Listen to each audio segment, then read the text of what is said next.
చాలా అంటే చాలా బాగుంది టెంపుల్. వావ్, అద్భుతంగా ఉంది త్రయంబకేశ్వర టెంపుల్ మాత్రం. సో ఇది మనం కొంచెం రిలాక్స్ పడడానికి.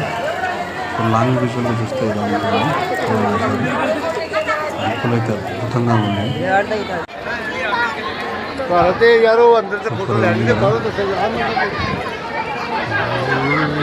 చాలా ఫ్యామిలీస్ ఇక్కడ ఎంజాయ్ చేస్తున్నారు. ఫ్యామిలీస్ ఫోటోస్ అండి. సో నేను టెంపుల్స్ చుట్టూ రౌండ్ చేస్తాను అనమాట, చుట్టూ తిరుగుతాను. సో ఎలా ఉంటుంది, బ్యాక్ సైడ్ ఎలా ఉంటుంది అనమాట. చూసేయండి బ్యాక్ సైడ్ ఎలా ఉంది టెంపుల్. చాలా అంటే చాలా అద్భుతంగా ఉంది కదా టెంపుల్. సో దీని పక్కన ఒక బావి ఉందన్నమాట. దీంట్లో ఉండే వాటర్ ఫిల్టర్ చేసి అక్కడ వాడుతున్నారు అనమాట. సో ఇది బావి. సో బ్యాక్ సైడ్ ఎలా ఉంటుంది మొత్తం చూసేయండి ఒకసారి. నేను టెంపుల్ అంతా చూపిస్తూ ఉన్నాను. చాలా బాగుంది కదా బ్యాక్ సైడ్.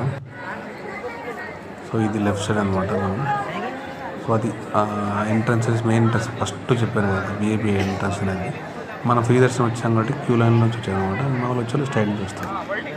సో వాళ్ళు డైరెక్ట్ టెంపుల్లోకి వస్తారనమాట. సో బయటికి వెళ్ళే ముందర ఒక్కసారి టెంపుల్ అంతా చూపించేసి వెళ్దామని చూపిస్తాను అనమాట.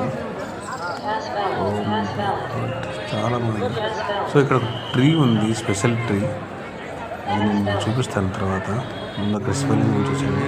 సో ఇది టెంపుల్ పట్టినమాట. ఇక్కడ చాలామంది అభిషేకం చేయాలని ఇక్కడ చేస్తారు చాలామంది వచ్చి. సో ఇక్కడ ఎవరికి ఇంటర్వ్యూ లేదు, బట్ నేను మొబైల్ తీసుకున్నాను. మళ్ళీ అతను వద్దని చెప్తాను. ఇక్కడ నుండి ఇలా వచ్చి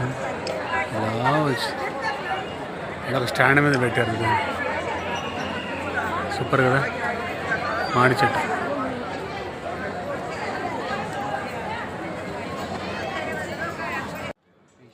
సో ఇదేనమాట త్రయంబకేశ్వర్ సంబంధించి టెంపుల్ సంబంధించి విశిష్టత అంతా ఇక్కడ ఉంటుంది మొత్తం.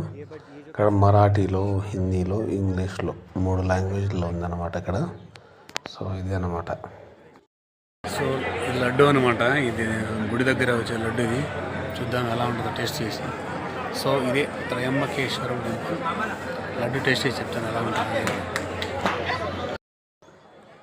సో ఫైనల్గా మరొకసారి టెంపుల్ను చూపిస్తామనే ఉద్దేశంతో చూపిస్తున్నా. Bye bye.